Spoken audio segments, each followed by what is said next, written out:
अंबर जी, हम एक सामाजिक एक्टिविस्ट के तौर पर आपके सशक्त हस्ताक्षर पर इसकी टिप्पणी न चाहते हुए आज एक हम पॉलिटिकल व्यू आपका चाहते हैं। क्या आपको लगता है कि एक महिला के नाते उसके पहनावे को आगे रखकर या उसके पहनावे के द्वारा अंबर जी एक बहुत बड़े राज्य जहां से सीधे दिल्ली का प्रधानमंत्री बनने का रास्ता जाता है उसे प्रभावित करने की ये कोशिश हुई है या एक साजिश रची गई है? क्या सोचती हैं आप? देखिए सईद जी, जिस तरह से इस मुद्दे को बड़ा बनाकर एक अंतर्राष्ट्रीय स्तर पर ले जाकर भारत की छवि पर पूरी तरीके से एकदम सवाल खड़े किए गए, ये कोई छोटी बात नजर नहीं आती। ये अपने आप में एक बहुत बड़ी साजिश है।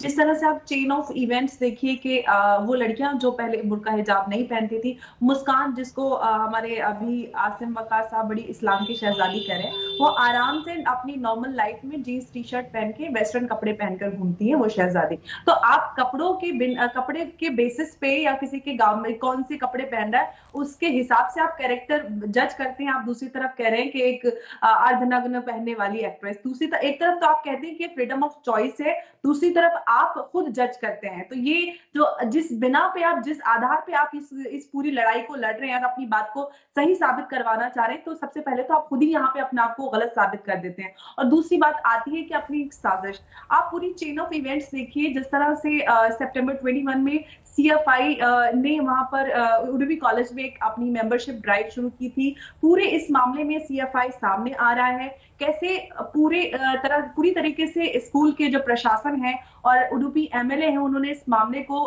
दबाने की कोशिश की और सुलझाने की कोशिश की। 26 जनवरी को पेरेंट्स के साथ और उडुपी के जो MLA हैं उनके साथ, बच्चों के साथ उन्होंने वार्तालाप किया और इस मामले को रिजॉल्व करने की कोशिश की। और उनको ये ऑप्शन दिया गया कि आप ऑनलाइन क्लासेस करें या सेपरेट कोई क्लास अगर आप चाहिए तो। लेकिन दोनों ही को नकार दिया गया 27 जनवरी को पूरी तरीके से। फिर उसके बाद ये कोर्ट जाते हैं और उसको में PIL दायर करते हैं, सड़कों पर उतर आते हैं। तो ये इतना आसान नहीं नजर आता है, पूरी तरीके से एक साजिश, एक षड्यंत्र नजर आता है और एक राजनीतिक पूरा इसमें एक उद्देश्य नजर आता है, क्योंकि वो लड़कियां जिस तरीके से सड़कों पे उतरी, कोर्ट गई और वो कोई भी इतना स्कूल गोइंग बच्चा इतना मोटिवेटेड कैसे होता है पॉलिटिकली, साफ दिख रहा है। उनके ट्विटर हैंडल्स पे आप जाइए, वो CFI के जो एजेंडा है उसको पैडल करते हैं सोशल मीडिया पे।